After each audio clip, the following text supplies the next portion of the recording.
এনসিপির পদযাত্রা ঘিরে গোপালগঞ্জে দিনভর সংঘর্ষ চালিয়েছে নিষিদ্ধ ছাত্রলীগ ও আওয়ামী লীগের কর্মী সমর্থকরা। সন্ধ্যা নাগাদ এতটাই খারাপ পরিস্থিতি তৈরি হয়েছে যে প্রশাসন কারফিউ জারি করেছে আগামীকাল সন্ধ্যে ৬টা পর্যন্ত। এর আগে পুলিশের সঙ্গে চলে সংঘর্ষ, ধাওয়া পাল্টা ধাওয়া। সেনাবাহিনীর সাথে যোগ দেয় বিজেপি সদস্যরাও।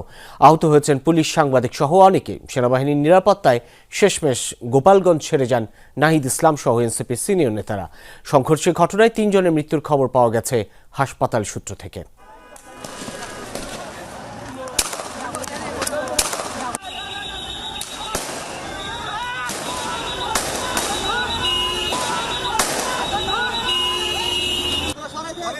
স্টেডিয়াম পর্যন্ত ক্লিয়ার রাখছি। স্টেডিয়ামের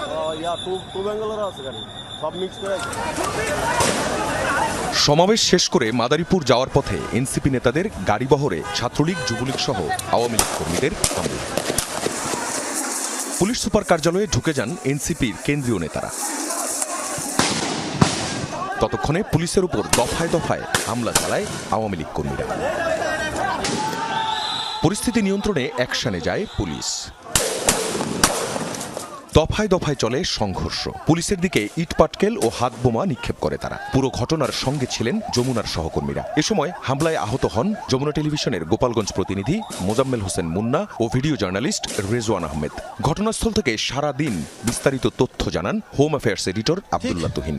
সমাবেশে যেখানে হচ্ছিল সমাবেশ, অর্থাৎ পৌর প্রাঙ্গণে যে সমাবেশটা হচ্ছে, সমাবেশের চৌরঙ্গি মোড় থেকে এনসিপি নেতৃবৃন্দ সমাবেশ শেষ করে যখনই সেনা এবং পুলিশ বেষ্টিত হয়ে চলে যাচ্ছিলেন, ঠিক সেই মুহূর্তে গাড়িতে চৌরঙ্গি মোড়ের চারদিক থেকে অতর্কিত হামলা করা হয়েছে এবং সেই হামলাকারীদের আমরা এখনও দেখছি। সে হামলাকারীরা অতর্কিত হামলা চালানোর ফলে পুলিশ প্রতিরোধ করেছে, প্রথমে টিকতে পারেনি এবং শেষ পর্যন্ত সেনাবাহিনীর সদস্যদের উপর হামলাকারীরা হামলা করেছে। সে হামলা প্রতিরোধ করার জন্য সেনা সদস্যরা পাল্টা প্রতিরোধের চেষ্টা করে অনেকক্ষণ ঠেকে রেখেছিলেন, কিন্তু তারা ঘটনাস্থল ত্যাগ করার পরই পরিস্থিতি আরও খারাপের দিকে যায়। এর আগে গোপালগঞ্জে এনসিপির পদযাত্রার সমাবেশ স্থলে হামলা করে ছাত্রলীগ। এনসিপির স্থানীয় নেতাকর্মীরা বক্তব্য দেওয়ার সময় হঠাৎই জয় বাংলা স্লোগান দিয়ে হামলা চালানো হয়।